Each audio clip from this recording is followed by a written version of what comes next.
Central government എടുക്കണം. അതോടൊപ്പം തന്നെ കേരളത്തില് ഉള്ള ഭക്ഷ്യ മിനിസ്റ്ററോ കേരളത്തിലുള്ള നേതാക്കന്മാരാണ് പറഞ്ഞത് ഇവിടെ കൃഷി നടത്തിയില്ലെങ്കിലും കുഴപ്പമില്ല, പുറത്തുനിന്ന് കൊണ്ടുവരുമെന്ന്. അപ്പം അതേ ആറ്റിറ്റ്യൂഡ് തന്നെ സത്യത്തില് സെൻട്രൽ ഗവൺമെന്റ് കൊടുക്കണം. ഇന്ത്യയിൽ കൃഷി ഇല്ലെങ്കിൽ വേണ്ട, വല്ല ചൈനയിൽ നിന്നോ ദുബായിന്നോ ഒക്കെ ഇറക്കുമതി ചെയ്യുന്ന പരസ്യമായിട്ട് പറയണം. ആർക്കും കുറ്റം പറയാൻ പറ്റത്തില്ലല്ലോ.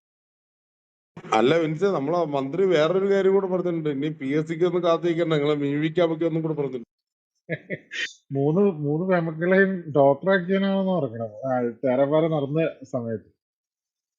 എന്തുകൊണ്ടാണ് പെൺപിള്ളേരെ മീൻ കച്ചവടത്തിനും പാറ പൊട്ടിക്കാനും തുണി അലക്കാനും വിടാത്തതെന്ന് ചോദിക്കാൻ ആംബിയറുള്ളവന്മാർ ആ പാർട്ടിയിൽ ഇല്ലാണ്ട് പോയി. അതാണ് പ്രശ്നം.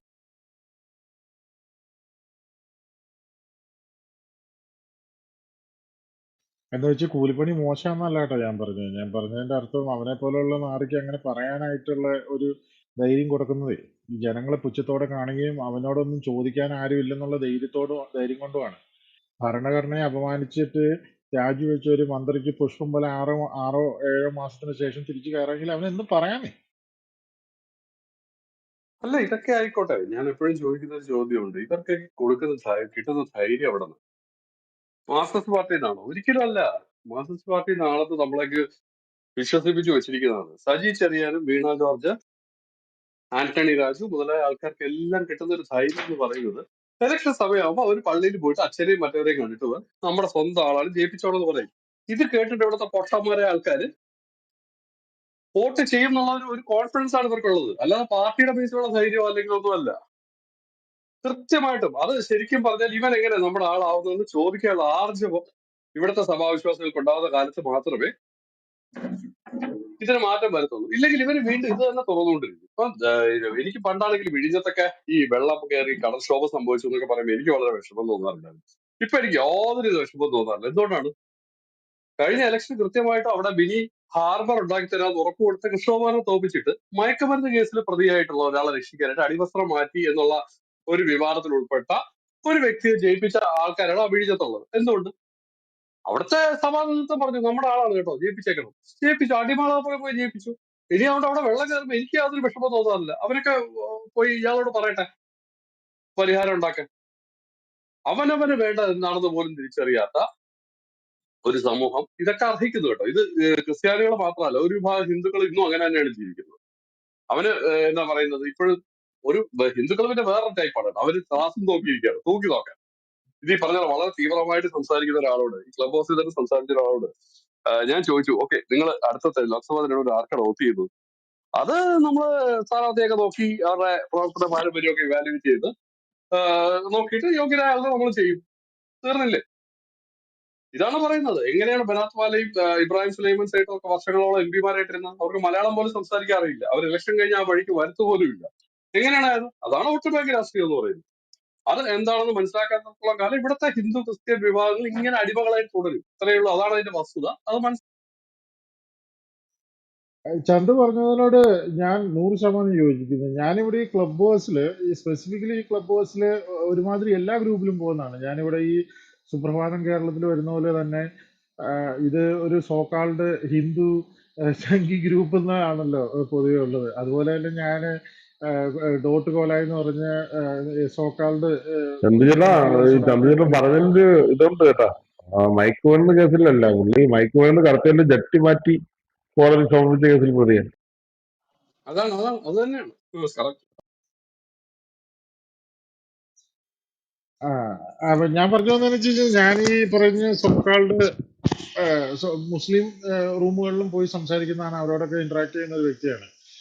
എനിക്ക് കോമൺ ആയിട്ട് മനസ്സിലായിട്ടുള്ള കാര്യം എന്താണെന്ന് വെച്ച് കഴിഞ്ഞാൽ ഇവരൊക്കെ ഈ ഈ ഇങ്ങനെയുള്ള നേതാക്കന്മാരെ എതിർക്കുന്നവരാണ്. പക്ഷെ ആരാണ് ഇവർക്ക് വോട്ട് ചെയ്യുന്നത്? അവിടെയാണ് ഈ ഇവന്മാർക്കുള്ള ഈ ധൈര്യം കിട്ടുന്നത്. അതായത് ഇപ്പം മറ്റേ BJP അല്ലെങ്കിൽ കോൺഗ്രസിന് സംസാരിച്ചോ? തോപ്പിക്കണം എന്ന് ആരും വെച്ചിട്ട് മുസ്ലിം എന്തോ ഞാൻ പറയുന്നത് ഇല്ല കേൾക്കാവോ? തലക്കിലെ ചന്ദ്രചേട്ടോ, അല്ലല്ല കേൾക്കണ്ട. അല്ല, വിൻസ് പറയുന്നത് കേൾക്കുന്നില്ല നിങ്ങള്? വിൻസ് സംസാരിച്ചോണ്ടിരിക്കാൻ തലക്കല. ഒരു മിനിറ്റ് സംസാരിച്ച് കഴിയണ്ട. എടാ വിൻസ് ആ ഉണ്ടോ? പറഞ്ഞോളൂ. ഉണ്ട്, കേൾക്കാമല്ലേ തലക്കില്? വിൻസെ കൂയ്. പുള്ളിക്ക് അയ്യോ, കേൾക്കാൻ വിൻസ് പറ്റുന്നില്ല പറയുന്നത് ഞാൻ കേൾക്കാം. സംസാരിക്കുന്നത്. വിൻസ് പറയുന്നത് കേൾക്കാം. തലക്കലിന് എനിക്ക് ഹെഡ്ഫോൺ എന്തെങ്കിലും പ്രശ്നം ഉണ്ടെങ്കിൽ ഉള്ളതുകൊണ്ടായിരിക്കും കേൾക്കാൻ പറ്റാവുന്നത്. അതെ അതെ അതെ. അല്ല, ഞാൻ പറഞ്ഞു വന്നതെന്ന് വെച്ച് കഴിഞ്ഞാൽ, ഇപ്പൊ ഈ ചന്ത് പറഞ്ഞല്ലോ, ഇവർക്ക് ഈ ധൈര്യം കൊടുക്കുന്നത് ആ, ഈ അടിമകളായ കുറച്ച് പാർട്ടി അണികളുണ്ട്. അതായത് ഈ പാർട്ടി ലോയലിസ്റ്റുകൾ. അത് അവര് കുറ്റം പറയാൻ പറ്റത്തില്ല, കാരണം അവര് അങ്ങനെയാണല്ലോ. അവര് ആ പാർട്ടിയോടുള്ള ഒരു കൂറ് കാണിക്കുന്നത്. എന്ത് വന്നു കഴിഞ്ഞാലും തിരുത്താൻ ശ്രമിക്കില്ല. പക്ഷെ മറ്റുള്ള പാർട്ടികൾക്കുടെ ഒരു പ്രശ്നം എന്താണെന്ന് വെച്ച് കഴിഞ്ഞാല്, അവർക്കുടെ നേതാക്കന്മാർ ഇങ്ങനെയുള്ള പ്രസ്താവനകളൊക്കെ നടത്തി കഴിഞ്ഞാൽ അവർ അണികൾ തന്നെ പരസ്യമായിട്ട് അത് പറഞ്ഞത് ശരിയായില്ല എന്ന് പരസ്യമായിട്ട് അംഗീകരിക്കുകയും അതിനെ തള്ളിക്കളയുകയും ചെയ്യും. പക്ഷെ കമ്മ്യൂണിസ്റ്റ് പാർട്ടി മെമ്പേഴ്സിന് ഞാൻ ഇന്നേ വരെ ഈ ഇങ്ങനെ അവർ മന്ത്രി പറഞ്ഞാൽ ഏതെങ്കിലും ഒരു ന്യായീകരണം കണ്ടെത്താനാണ് അവർ ശ്രമിക്കത്തുള്ളൂ. അപ്പൊ ഞാൻ പറഞ്ഞു വന്നതിന്റെ പോയിന്റ് എന്നാന്ന് വെച്ച് കഴിഞ്ഞാൽ, തീർച്ചയായിട്ടും ഇവർക്ക് ഈ പറയുന്ന സജി ചെറിയാനെ പോലുള്ള വ്യക്തികൾക്ക് എന്തും പറയാനുള്ള തോന്നിയാസത്തിനുള്ള ലൈസൻസ് കൊടുക്കുന്നത് സത്യത്തിൽ ഇവിടുത്തെ ഈ സോകാൾഡ് മതേതരത്വം പ്രസംഗിക്കുന്ന ഈ ഹിന്ദുക്കളും പിന്നെ ഈ പറയുന്ന ഈ സജി ചെറിയാൻ നമ്മുടെ സഭയുടെ ആളാണല്ലോ എന്ന് കണ്ട് വോട്ട് ചെയ്യുന്ന കുറെ ക്രിസ്ത്യാനികളുമാണ്. അല്ലെങ്കിൽ എങ്ങനെയാണ് ഇവനെ പോലുള്ളവന് ഇങ്ങനെ കണ്ടിന്യൂസ് ആയിട്ട് തോന്നിയാസം പറയാൻ പറ്റുക? ഒരു വ്യക്തി ഒരിക്കലും ഒരു മണ്ടത്തരം പറയുന്നു അല്ലെങ്കിൽ ഒരു അബദ്ധം പറയുന്നു, അതിനെ പാർട്ടിയോ ജനങ്ങളോ അതിനെ തിരുത്താൻ ശ്രമിക്കുന്നു.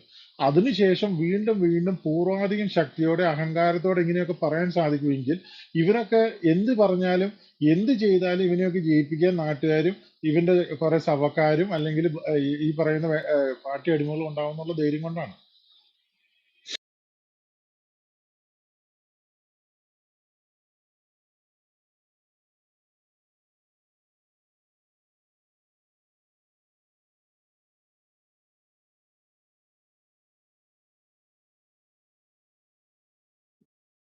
ബംഗാളില് നടൻ മിഥുൻ ചക്രവർത്തി അസുഖബാധിതനായിട്ട് ഹോസ്പിറ്റലൈസ്ഡ് ആയിട്ടുണ്ട്. അദ്ദേഹത്തിന് ചെറിയൊരു സ്ട്രോക്ക് വന്നിട്ടുണ്ടെന്നാണ് പറയുന്നത്. അദ്ദേഹം റിക്കവർ ചെയ്തുകൊണ്ടിരിക്കുകയാണ് എന്നാണ് വാർത്തകൾ വരുന്നത്.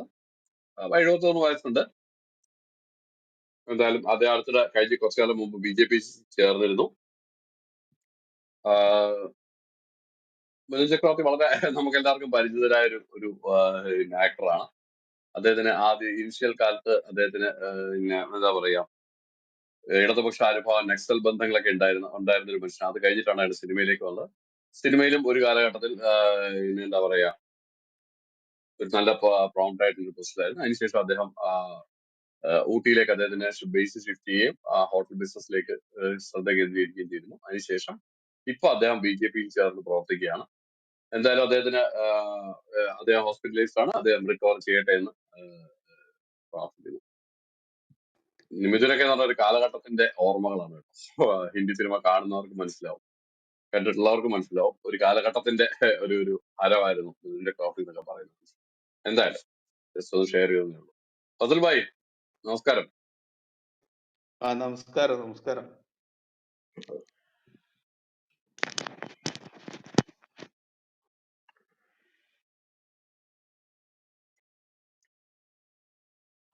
ഞാൻ ഒരു കാര്യം പറയാൻ വേണ്ടിട്ട് കയറി വന്നിട്ട് ഈ വിൻസ് പറയുന്നത് കേട്ടിട്ട്. പറഞ്ഞോളൂ. വിൻസ് പറഞ്ഞല്ലോ, നീ പാർട്ടി അണികൾ അന്ധമായിട്ട് ആരാധിക്കുന്നവരാണ്, അവരൊന്നും തിരിച്ചു പറയില്ല എന്നുള്ള ഒരു സംഭവം പറഞ്ഞല്ലോ. അതൊക്കെ ഒരു കാലഘട്ടത്തിലായിരുന്നു. ഇന്ന് ഞാൻ സ്കൂളിൽ പഠിക്കുമ്പോഴൊന്നും വലിയ രാഷ്ട്രീയമൊന്നും ഉണ്ടായിരുന്നില്ല. എനിക്ക് കോളേജിൽ പഠിക്കുമ്പോൾ SFI ആയിട്ട് ബന്ധമുണ്ടായിരുന്നു. ആ സമയത്ത് ഞങ്ങളുടെ കൂടെ ഒരുവിധം വർക്ക് ചെയ്തവര് പലരും എന്ന് പറഞ്ഞു കഴിഞ്ഞാൽ പാർട്ടിക്ക് എതിരാണ്. അന്ന് പറഞ്ഞത് പലതും അല്ല എന്ന് പറയുന്നത്. ഉദാഹരണത്തിന് ഇപ്പൊ സ്വകാര്യ സർവകലാശാല എന്ന് പറയണില്ലേ, അതിന്റെ പേരിൽ എത്ര പേര് കൊന്നിട്ടുണ്ട്, കേരളത്തിന് ഒരുപാട് പുറകോട്ട് നയിച്ചിട്ടുണ്ട്, അങ്ങനത്തെ ഒരുപാട് സംഗതി ഉണ്ട്. ഇപ്പൊ പരസ്യമായിട്ട് തന്നെ ഫേസ്ബുക്കിലും ഒക്കെ എഴുതുന്ന എത്രയോ പേരുണ്ട് പാർട്ടി വിട്ടവര് അല്ലെങ്കിൽ വിടാൻ നിൽക്കുന്നവര്. പക്ഷെ അടിസ്ഥാന വർഗം ഉണ്ടല്ലോ, അതായത് ഒരുപാട് വിദ്യാഭ്യാസമൊന്നും ഇല്ലാത്ത, ഇപ്പം പാടത്ത് പണിയെടുക്കുന്ന അല്ലെങ്കിൽ ഫാക്ടറികളിൽ പണിയെടുക്കുന്ന, കെട്ടുപണിക്ക് പോകുന്ന അവരുടെ ഇടയിലാണ് ഇപ്പോഴും പാർട്ടിക്ക് ഒരു അന്ധപരമായിട്ടുള്ള വോട്ടില്ല. അവരെന്ത് വന്നു കഴിഞ്ഞാലും അത് അരിവാൾ ചുറ്റിയ നക്ഷത്രമേ കുത്തുള്ളൂ, അത് വേറെ ഒന്നും നോക്കില്ല, അവർ അതിനെ കുത്തുള്ളൂ. അവിടെ ഉള്ള അങ്ങനെ വർക്ക് ചെയ്യുന്ന വർക്കിംഗ് ക്ലാസ് പീപ്പിളിൻ്റെ അടുത്താണ് നമ്മൾ എഡ്യൂക്കേഷൻ വേണ്ടത്. ഇപ്പോൾ അവരുടെ മക്കളൊക്കെ നല്ല നല്ല സ്കൂളുകളിലൊക്കെ അവർ പഠിപ്പിക്കുന്നുണ്ട്. ഇപ്പം നല്ല ഒരുവിധം എല്ലാവർക്കും നല്ലതായിട്ടുള്ള എനിക്ക് തോന്നുന്നു മിനിമം കൂലി 800 ഏത് പണിക്ക് പോയി കഴിഞ്ഞാലും കിട്ടുന്നുണ്ട്. അപ്പോൾ അങ്ങനെയുള്ള തലമുറന്റെ വരുന്ന ആളുകളുണ്ടല്ലോ, ഒരു 10-20 വർഷം കഴിഞ്ഞാൽ വരുന്ന ആളുകൾ, അവരൊന്നും എന്തായാലും ഈ പാർട്ടിനെയൊന്നും ഇനി അധികം സപ്പോർട്ട് ചെയ്യുന്നില്ല. ഇനി ഒരിക്കൽ കൂടി ഭരണം കിട്ടുകയാണെങ്കിൽ ഈ കമ്മ്യൂണിസ്റ്റ് പാർട്ടിന്റെ അന്ത്യം അടുത്തു. അതൊന്നും ആ, ഇനി ഒരു തവണയും കൂടെ തുടർച്ചയായിട്ട് ഭരണം കിട്ടുകയാണെങ്കിൽ ഈ ഈ പാർട്ടിനെ പിന്നീട് ആരും ഒരു അഡ്രസ്സേ ഉണ്ടാവില്ല. ബംഗാളിലെ പോലെയോ അല്ലെങ്കിൽ ത്രിപുരയെ പോലെയോ ആവുള്ളൂ എന്നാണ് ഞാൻ വിചാരിക്കുന്നത്. കാരണം എനിക്ക് പരിചയമുള്ള, ഞാൻ ഇത് പറയുന്നത് ഓരോരുത്തർ അവനവൻ്റെ ജീവിതത്തിനടുത്തിലാണല്ലോ പറയുന്നത്. എനിക്ക് പരിചയമുള്ള കമ്മ്യൂണിസ്റ്റുകാരായിട്ടുള്ള കൂട്ടുകാരുടെ അടുത്തുനിന്നും അവിടെ നിന്നുമാണ് എനിക്ക് കിട്ടുന്നത് ഇങ്ങനത്തുള്ള ന്യൂസുകൾ എനിക്ക് കിട്ടുന്നത്.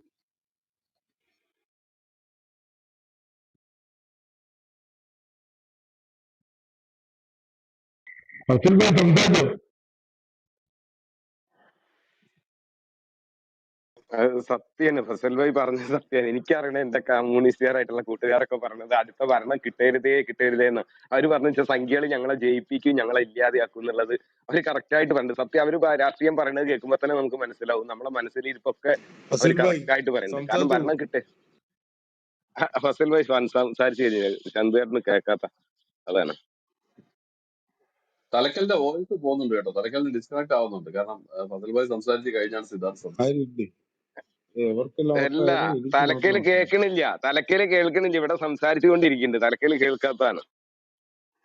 തലക്കൽ കേൾക്കുന്നില്ല കേട്ടോ. നിങ്ങളുടെ ഓഡിയോക്ക് എന്തോ പ്രശ്നമുണ്ട്. നിങ്ങളൊന്ന് എക്സിറ്റ് ആയിട്ട് കയറി വരാമോ?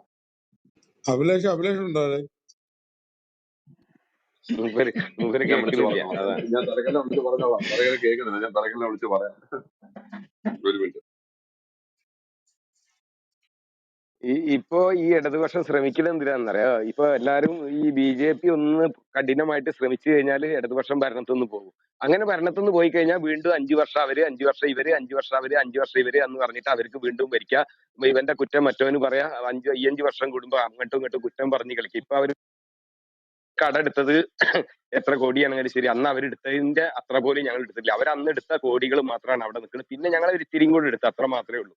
അപ്പൊ അതുപോലെ അങ്ങോട്ടും ഇങ്ങോട്ടും ഇങ്ങനെ കുറ്റം പറഞ്ഞ് കളിക്കാൻ പറ്റും. ഏതെങ്കിലും തരത്തിൽ ഇപ്പൊ ഇടതുപക്ഷം തോറ്റു കഴിഞ്ഞാൽ 5 വർഷം കഴിഞ്ഞാൽ അവർ തിരിച്ചു വരുന്നുള്ള കാര്യത്തിൽ ഒരു സംശയമില്ല. പക്ഷെ ഏതെങ്കിലും തരത്തിൽ അവർ തന്നെയാണ് ഇപ്പൊ ഭരിക്കണമെന്നുണ്ടെങ്കിൽ അവർ തീർന്നിരിക്കും, അതിൽ ഒരു സംശയവും ഇല്ല. അവർ തീരും, എന്നേക്കുമായിട്ട് അവർ ഇല്ലാതെയാവും.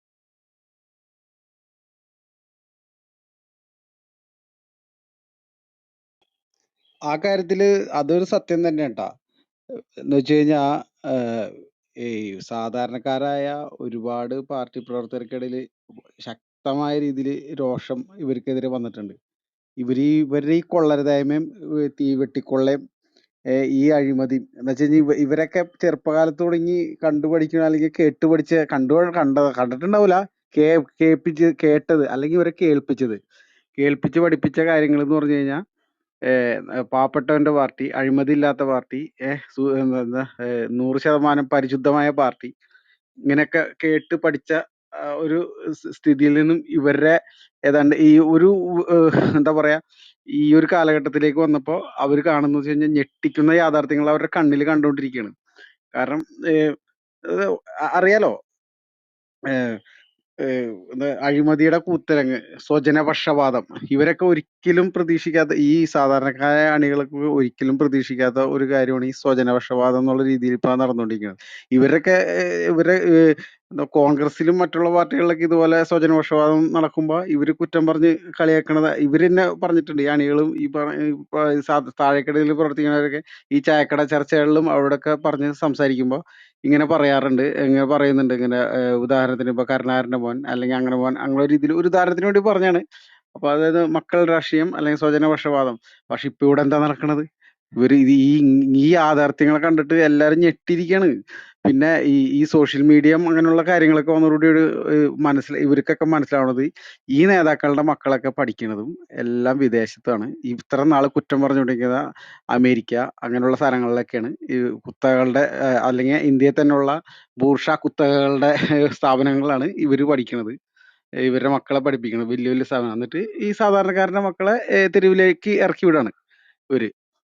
ഒന്നിനും കൊള്ളാത്ത രീതിയിലാക്കി അവരെ ഈ പിച്ചച്ചട്ടി ഇടിപ്പിക്കുന്ന രീതിയിൽ ആക്കുന്ന രീതിയിൽ ഇവര് അങ്ങനെ ആക്കിയെടുക്കും. എന്ത് ചെയ്യാ, വലിയ രീതിയിൽ ബ്രെയിൻ വാഷ് ചെയ്യപ്പെട്ടിട്ടുണ്ട്. ഈ പുതിയ തലമുറകളെ വരെ ബ്രെയിൻ വാഷ് ചെയ്യപ്പെട്ടിട്ടുണ്ട്. അതിന്റെ പല ഉദാഹരണങ്ങൾ നമ്മൾ കാണുന്നുണ്ട്. പിന്നെ അതാണ് പക്ഷെ ഇത് ഭയങ്കരമായിട്ടൊരു ഈ വികാരം ഈ ഇവന്മാർക്കെതിരെ ഈ സാധാരണക്കാരുടെ ഇടയിൽ പ്രതിഫലിക്കുന്നുണ്ട്. ആ കാര്യത്തിൽ യാതൊരു തർക്കമില്ല. മിക്കവാറും ത്രിപുരയും ബംഗാളും പോലെ ഇവിടെ ആവും. ഇവരെ നാമാവശേഷമായി തന്നെ പോകുന്നുള്ള കാര്യത്തിൽ യാതൊരു സംശയമില്ല.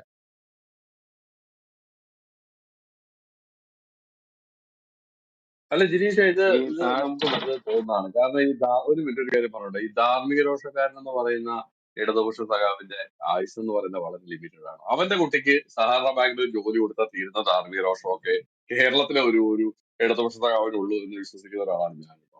ഈ സ്വജനപക്ഷപാതമൊക്കെ അവന് കിട്ടിയാൽ വളരെ സൗകര്യമാണെന്നേ. അവന് കിട്ടാത്തിടത്തോളം കാലമേ ഉള്ളൂ ഈ പ്രശ്നങ്ങളൊക്കെ. അവന്റെ കുട്ടി പഠിച്ച് ജോലിയൊന്നും ഇല്ലാതെ നിൽക്കുമ്പോൾ വിളിച്ച് കോപ്പറേറ്റീവ് ബാങ്കിൽ ജോലി കൊടുത്താൽ തീർന്നു അവന്റെ സ്വജനപക്ഷപാതത്തെ കുറിച്ചുള്ള ധാർമ്മിക രോഷം. മനസ്സിലായില്ലേ? അഭിമാനത്തോടെ അടിമയായിട്ട് ജീവിച്ചോളും ബാക്കിയുള്ള കാലം. ഇത്രയേ ഉള്ളൂ ഇതിന്റെ കാര്യമൊക്കെ. അല്ലാതെ ഇതിലൊന്നും ഇത് വെറുതെ ഇരിക്കുമ്പോൾ അവർ പറയുന്നതാണ് കേട്ടോ. കാരണം ഇതാണെന്നുള്ളത്. അവർ ഇലക്ഷൻ വരുമ്പോൾ ഇവരൊക്കെ ആത്മാർത്ഥമായിട്ട് പോയി പ്രവർത്തിക്കുകയോ വോട്ട് ചെയ്യുകയും ഒക്കെ വിജയിപ്പിക്കാൻ മാക്സിമം ശ്രമിക്കുകയും ചെയ്യും. പക്ഷെ ഈ ലോക്സഭ ഇലക്ഷൻ നിങ്ങൾ നോക്കിക്കോളൂ, അത് ഒന്ന് വിട്ടുപിടിക്കാനാണ് സാധ്യത. കാരണം അതിന്റെ കാരണം എന്ന് പറഞ്ഞു കഴിഞ്ഞാൽ, അത് ഞാൻ കൺഫേം ആയിട്ട് പറയാം. അതായത് ഈ ഇലക്ഷൻ സ്ഥാനാർത്ഥി ലിസ്റ്റ് വന്നാൽ ഞാൻ ഈ പറയുന്നത് കറക്റ്റ് ആണെന്നുള്ളത് ഉറപ്പിച്ച് പറയാം. അതായത് സ്ഥാനാർത്ഥി ലിസ്റ്റിൽ അടിസ്ഥാനപരമായിട്ട് ഈ സ്ഥാനാർത്ഥികൾ എന്ന് പറയുന്ന വ്യക്തികൾ ഒന്നുകിൽ കറന്റ് പണിയുള്ള ആൾക്കാരോ അല്ലെങ്കിൽ ഈ പറഞ്ഞ പോലെ ഹിന്ദു ഒരു വിശ്വാസത്തെ വളരെയധികം വെറുപ്പിക്കുന്ന ആൾക്കാരോ ആണെങ്കിൽ നിങ്ങൾ ഉറപ്പിച്ചോളൂ, ഇത് കോൺഗ്രസിന് വിട്ടുകൊടുക്കാനുള്ള ഒരു പരിപാടി തന്നെയാണ്. ഇതുകൊണ്ട് അവർ ഉദ്ദേശിക്കുന്നതെന്ന് വെച്ച് കഴിഞ്ഞാൽ, കമ്മ്യൂണിസ്റ്റുകാർക്ക് തിരിച്ചടി കിട്ടി, അവന്മാര് പാഠം പഠിപ്പിച്ചു എന്ന് പറയാനും കോൺഗ്രസ്സുകാരും അതോടെ കതറും ധരിച്ചിട്ട് ഗ്രൂപ്പുകൾ തുടങ്ങാനുള്ള ഒരു സ്ട്രാറ്റജി മാത്രമാണ്. കാരണം അവന്മാർക്ക് ഇപ്പോൾ ഒരു 20 എംപിമാരെ കിട്ടിയിട്ട് ഒരു ആവശ്യമില്ല. അതായത് കോൺഗ്രസ് ഇതേ തിരിച്ചു വരുന്നു, കമ്മ്യൂണിസ്റ്റുകാർക്ക് തിരിച്ചടി കിട്ടി എന്നുള്ള ഒരു ഇംപ്രഷൻ ഉണ്ടാക്കുക എന്നുള്ളത് മാത്രമാണ് ഇവരുടെ ലക്ഷ്യം എന്ന് പറയുന്നത്. ഇത് ഈ ഇലക്ഷൻ കാൻഡിഡേറ്റ് ലിസ്റ്റ് നോക്കി ഇടതുപക്ഷത്തിന്റെ കാൻഡിഡേറ്റ് ലിസ്റ്റ് നോക്കി കഴിഞ്ഞാൽ നിങ്ങൾക്ക് കൃത്യമായിട്ട് അത് മനസ്സിലാവും. അത് പുറത്ത് വരട്ടെ, അത് കഴിയുമ്പോൾ നിങ്ങൾക്ക് അത് വ്യക്തമായിട്ട് മനസ്സിലാവും. ഇത് ലോക്സഭ ഇലക്ഷൻ ആണ് ഇവരൊരു ബാലൻസിംഗ് ഫാക്ടർ ആയിട്ട് വെച്ചേക്കുന്നത്. അവിടെ കോൺഗ്രസ് അടിച്ചു കയറുകയും കോൺഗ്രസ് കുറെ സീറ്റുകളൊക്കെ വിജയിക്കുകയും കമ്മ്യൂണിസ്റ്റ് പിന്തുണയോടെ കൃത്യമായിട്ടും കമ്മ്യൂണിസ്റ്റുകാർ വോട്ട് മറിച്ചു കൊടുത്തിട്ട് കുറെ കോൺഗ്രസ്സുകാർ ജയിപ്പിക്കുകയും ചെയ്യുമ്പോൾ അവിടെ കമ്മ്യൂണിസ്റ്റുകാരന് തിരിച്ചടി കിട്ടിയേ എന്ന് പറഞ്ഞിട്ട് ഇവിടെ ബാക്കിയുള്ള മണ്ടന്മാര് സന്തോഷിക്കുകയും ചെയ്യും. അത്രയേ ഉള്ളൂ. അതോടെ കോൺഗ്രസ്സുകാരൻ വീണ്ടും കതർ വിട്ട് തേച്ച് മടക്കി അടി തുടങ്ങും. അതായത് നിയമസഭയിലാകുമ്പോൾ ആര് മുഖ്യമന്ത്രി ആവണമെന്ന് പറഞ്ഞിട്ട് ഒരു സൈഡിൽ വി ഡി സതീശനും മറ്റേ സൈഡിൽ സുധാകരനും ഈ എക്സ്പയറി ഡേറ്റ് കഴിഞ്ഞ രമേശ് ചെന്നിത്തലയെ പോലുള്ള ആൾക്കാർ വേറെ വശമായിട്ട് തലങ്ങും വിലങ്ങും അടി തുടങ്ങും. ആ അടിയും ബഹളമൊക്കെ ആകുമ്പോഴത്തേക്ക് അതിന്റെ മറവിൽ വീണ്ടും പിണറായി വിജയനെ പോലുള്ള ആൾക്കാർ അടുത്ത ഇലക്ഷൻ ജയിക്കുക എന്നുള്ളതാണ്. ഇതായിരിക്കും അവരുടെ സ്ട്രാറ്റജി എന്നാണ് ഞാൻ വിശ്വസിക്കുന്നത്. എന്തായാലും ലോക്സഭ ഇലക്ഷൻ കാൻഡിഡേറ്റ് ലിസ്റ്റ് കാണുമ്പോൾ നിങ്ങൾക്ക് അതിന്റെ സത്യാവസ്ഥ മനസ്സിലാവുമെന്ന് തോന്നുന്നു. എന്തായാലും നമുക്ക് കാത്തിരുന്ന് കാണാം, അത്ര ഞാൻ പറയുന്നു. അല്ല, ഇവന്മാര് ഭാഗ്യവാന്മാരാണ്. ഈ ഇടതുപക്ഷത്തിന്റെ ആള് ഭാഗ്യവാന്മാര്. ഇവര് കള്ളന്മാരാണെന്ന് എല്ലാവർക്കും അറിയാം. പണ്ട് ദിനേശ് ബി ഡി വലിച്ചിരുന്ന ഗോപാലേട്ടനും ഗോവിന്ദേട്ടനും ഒന്നും അല്ല ഇതിന്റെ സെക്രട്ടറിമാരെന്ന് എല്ലാന്നുള്ള എല്ലാവർക്കും അറിയാം. ഇപ്പോ ഈ ഏരിയ സെക്രട്ടറി തൊട്ട് അങ്ങോട്ട് നോക്കിക്കഴിഞ്ഞാൽ കോടീശ്വരന്മാരാ. എന്താ ജോലി ഇവര് ചെയ്തു എന്ന് വെച്ച് കഴിഞ്ഞാൽ അറിയില്ല. എന്റെ നാട്ടിലൊരു ഏരിയ സെക്രട്ടറി ഇപ്പൊ എന്തോ ജില്ലയിലെ അപ്പുറമൊക്കെ കടന്നു തോന്നുന്നു. ഞങ്ങൾ പഠിക്കുന്ന കാലത്ത് ഇങ്ങനെ എന്താ സമരം ചെയ്യുന്നു പറഞ്ഞിട്ട് ഇങ്ങനെ ബാക്കിൽ വന്ന് കളിക്കുന്ന പണിയായിരുന്നു അവന്. ഇന്ന് വരെ ഒരു ജോലിക്ക് വേണ്ടി. പക്ഷെ ആ സഞ്ചരിക്കുന്ന കാറും ഈ അവന്റെ വീടും അവന്റെ മക്കള് പഠിക്കുന്നതും ഒക്കെ നോക്കിക്കഴിഞ്ഞാല് നമ്മൾ ഞെട്ടിപ്പോകും. എങ്ങനെ എവിടുന്ന് ഇത്ര ലക്ഷം? ആ മോളെ ഡോക്ടറാകാൻ വേണ്ടി പഠിക്കുന്ന എത്ര 50 ലക്ഷം.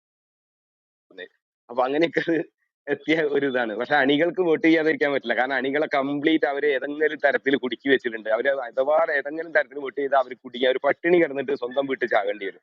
കാരണം അത്രയും ക്രൂരമായിട്ടാണ് ഇവരെ പെരുമാറ്റം. കാരണം ഇവരെ പാർട്ടിയിൽ നിന്ന് ഈ മതം വിട്ടെന്ന് പറയുന്ന പോലത്തെ ഒരു അവസ്ഥയാണ് കമ്മ്യൂണിസ്റ്റ് പാർട്ടിക്ക് എതിരായിട്ടിട്ട് അവരത് തിരിഞ്ഞു കഴിഞ്ഞാൽ ഉണ്ടാകുന്ന അവസ്ഥ. അത് വല്ലാത്തൊരു ഇത് തന്നെ. കാരണം അവർക്ക് പറ്റില്ല. സാധാരണക്കാരായിട്ടുള്ള മനുഷ്യരാണ്. അവർക്ക് തന്നെ വോട്ട് ചെയ്യണം. കാരണം ഒരു ബൂത്ത് നിന്ന് 50 വോട്ട് കുറഞ്ഞു കഴിഞ്ഞാൽ അവർക്ക് അത് അറിയാൻ പറ്റും. അതിനുള്ള സജ്ജീകരണങ്ങളൊക്കെ ഉണ്ട്. പിന്നെ ഈ പാർട്ടിയിൽ ഇപ്പൊ പ്രവർത്തിക്കുന്നവര് എന്ന് വെച്ചാൽ ആ സ്ഥാനത്ത് എത്തിയവരെന്ന് വെച്ച് കഴിഞ്ഞാൽ അത് പിടുത്തം വിട്ട് കളിക്കില്ല. കാരണം പണ്ടത്തെ കോൺഗ്രസ്സുകാരെ പോലെ ഒന്നല്ല. നന്നായിട്ട് കാശ് കിട്ടുന്നുണ്ട്. കാരണം ഒരാൾക്ക് ഒരു ജോലി കിട്ടും. ഇപ്പൊ തിരുവനന്തപുരത്ത് പോയിട്ട് ഒരാൾക്ക് ഒരു ജോലി കിട്ടുന്നുണ്ടെങ്കിൽ അപ്പൊ അവിടുന്ന് ഇവിടേക്ക് അന്വേഷണം വരും. ലെറ്റർ വരും പാർട്ടിന്റെ ആൾക്ക്. ഈ ആള് ഏത് പാർട്ടിക്കാരാണ്, എന്താണ് ഏതാണെന്ന്. അപ്പൊ ഇവര് പോയിട്ട് ഇടപെട്ടിട്ട് ഇപ്പൊ ബി ജെ പിക്കാരി ആയിക്കോട്ടെ, ജോലി അവർ മേടിച്ചു കൊടുക്കും. പക്ഷെ ആ പാർട്ടി ഏരിയ സെക്രട്ടറി അല്ലെങ്കിൽ ബ്രാഞ്ച് സെക്രട്ടറി അവർക്ക് ഇത്തിരി കാശ് കൊടുക്കേണ്ടതുണ്ട്. അത് കൊടുത്തിരിക്കണം. അങ്ങനെയൊക്കെയാണ് ഇവരെ വരുമാനം എന്ന് പറഞ്ഞത്. പല തരത്തിലുള്ള വരുമാനം ഒരു ബ്രാഞ്ച് സെക്രട്ടറി തൊട്ടിട്ട് മുകളിലേക്ക് ഉണ്ടെന്നുള്ളതാണ്. പണ്ടത്തെ ദിനേശ് വി ഡി വലിച്ച് മേലക്ക് ഊതി കളിക്കുന്ന ഗോപാലേട്ടന്റെ പാർട്ടിയല്ല ഇന്ന് CPM.